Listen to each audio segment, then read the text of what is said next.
Hey guys, welcome back to the channel. Got a different one today. It's one of my vehicles, but unbeknownst to you guys, it's probably the hardest working and fastest GMC 1500 OBS on these streets. Yeah, let me introduce you to this thing. I'm digging deep in my barrel of clap wagons, but this is probably my hardest working truck. I throw anything in the back of it and it doesn't care usually, but it does have a 4L60 in it, and it's the original 4L60 to the 4.3 engine that was in it. It does not have a 4.3 in it anymore. Has a heads and cam ish 5.3. So let's get into it. Let's see how clappy this thing is and get this transmission swapped out. We got some cooler line changes we're going to do too, and I think we're going to do a rear main seal on it. So while we're there, it does leak a little bit. Let's go ahead and fix it while we're in it. Let's get under the hood real quick. So it is super work truck. Yeah, it's nasty. And again, don't worry guys, I've got more clap wagons to let you down.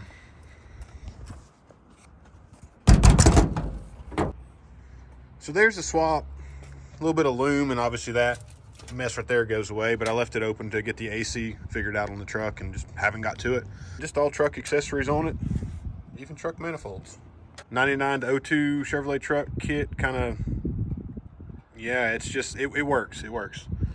Got the little GMC storage box. I don't even know what's in there anymore. Oh, you guys seen it there first. Got some wiring. Subscribe, please.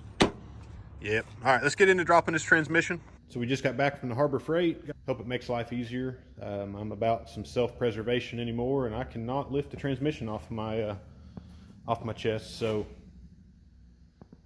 yeah, let's get to work.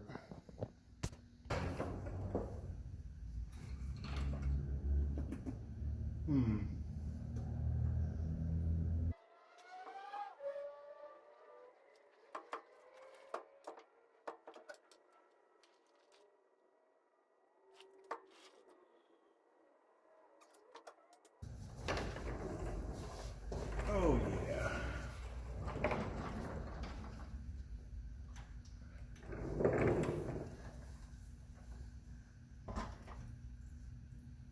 Beautiful.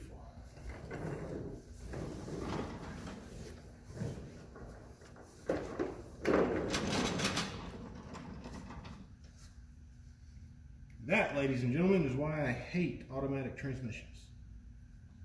It don't matter what you do, they always make a mess.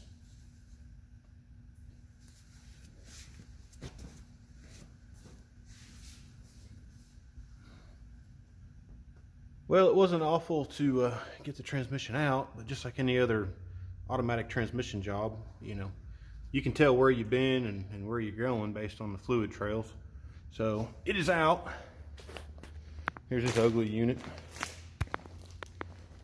Poor thing has, I can't see where it's been rebuilt, but I think it's got around 330,000 miles on it.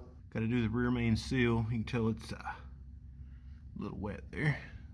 Got a new plate from GM for it. That's plate, gasket, bolts, and then obviously the crank sweeper seal also. So let's get that swapped out real quick, and we'll get the new trans, which is right there, going in. Just a little bit better view of that plate. You can see it's leaking from the bolts. I mean, it's pretty wet back here, so we'll get that fixed up. All right, we got everything cleaned up. Used a little bit of isopropyl alcohol. It seems to work a little better than brake clean and doesn't dry everything out so bad. This is the first time I've run into this, but the rubber that stuck to these LS gaskets was actually broken up really bad around everything. First time I've had to scrape one of these off. I don't know how many miles are on this engine. I've done the front seal and it didn't do that, but this rear seal was a little different. Just be mindful of that. I'm going to put a little bit of silicone, a little thin across the edge here, because that oil pan gasket's kind of hard as well. So I'm going to try to get everything sealed up. I'll do the oil pan later, probably won't. So this is the rear plate. Like I said, it's from GM. Picked it up to the local dealer. There's the part number. All new bolts, new seal, new gasket on the back. And like I said, we're going to put a little bit of gray RTV right there up against the oil pan, and that should get us sealed up and no more oil leaks above the oil pan.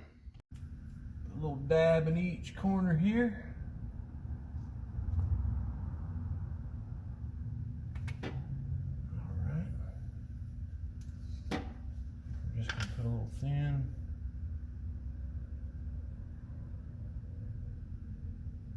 And strip on the cover here. All right. This Valco. I think it's Valco, yeah. That stuff right there, if it's zooming in. You can probably take the bolts back out of it, and it'll probably still be sealed. I like that stuff pretty well. Yeah, a little too much. Oh well.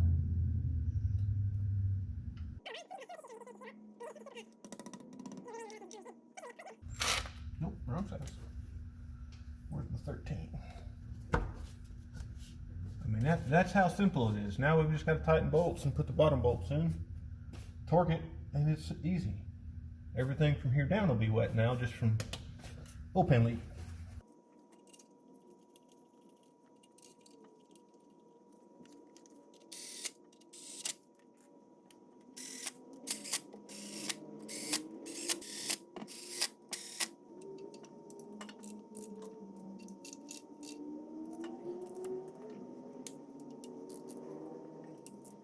Got that calibrated elbow. Not doing anything fancy here, just crisscrossing. Top of my head, I don't know what the torque specs are, but, I said torque specs are probably 22, 24 foot-pounds. But, here we are. But I definitely don't know what the pattern is, or the torque sequence. At least as long as we go side to side, crisscross, we're good. And for the flex plate, yep.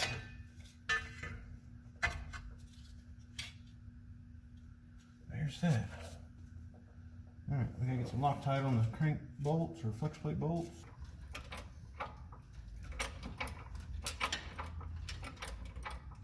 This is so much better than trying to lift this thing in there by hand.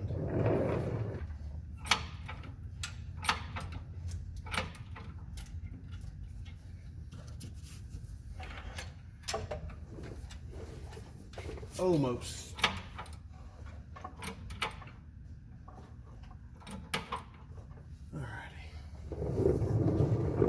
And just like that, we have a 4L60 replaced, almost like it was magic.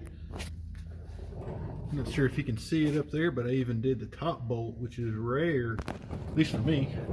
Okay, transmission's in it. Now we've got to finish something up on the front here. So those are my cooler lines. They're really kind of sketchy.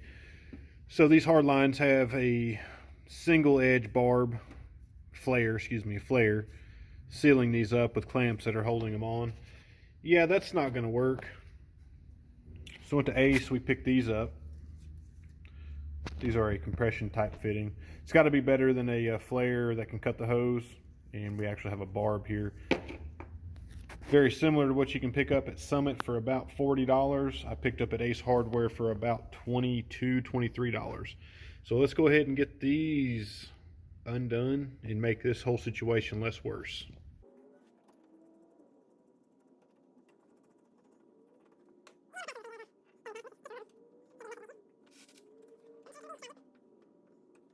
Okay, well that's one without a significant mess so far.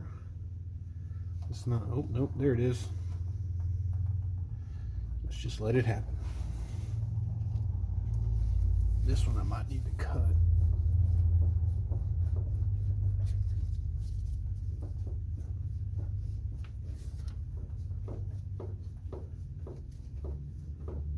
Almost.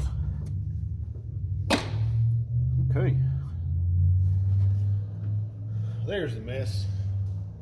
We'll cut these flares off and put those compression fittings on it and be like brand new.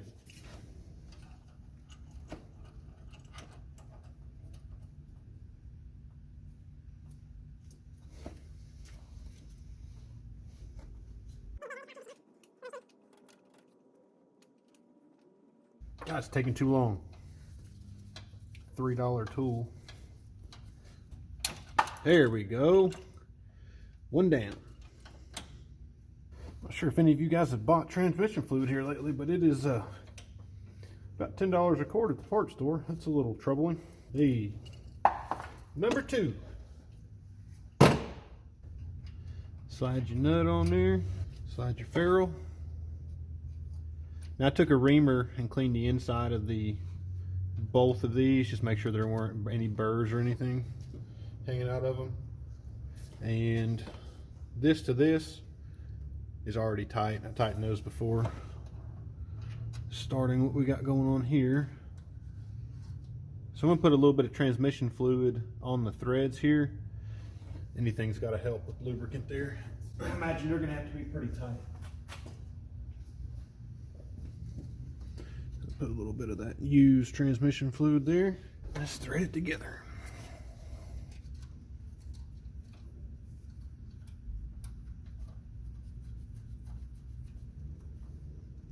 Okay. All right, so on the fitting here, should be an 11/16, but we're rocking a 18. Boy, this is going to be a fun thing to tighten in video. Just cinch it down, and hopefully it grabs the steel and seals up. End of the day, it's got to be better than that other setup rig that I had there. Okay, feels tight. I don't want to get real crazy with that brass. If it leaks, we'll tighten on it some more.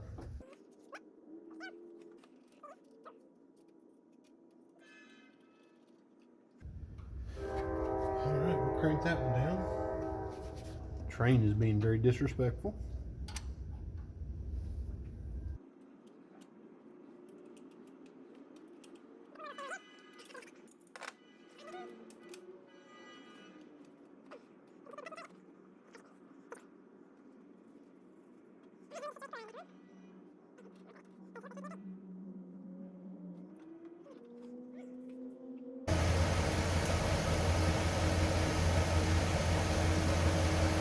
Definitely on the low side.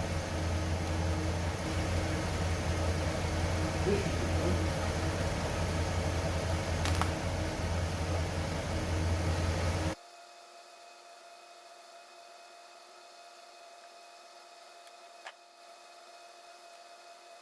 All right, guys, that's the video. I am so excited to have this old truck back on the road. You don't even know. You guys will go ahead and hit that like and subscribe button. That'll help the channel get some traction. We'll get some more viewers, subscribers, and that'll allow me to keep doing this stuff that I enjoy. I don't know if I enjoy working on the stuff, but I do enjoy doing the videos. Guys, I appreciate you watching, and have a good day.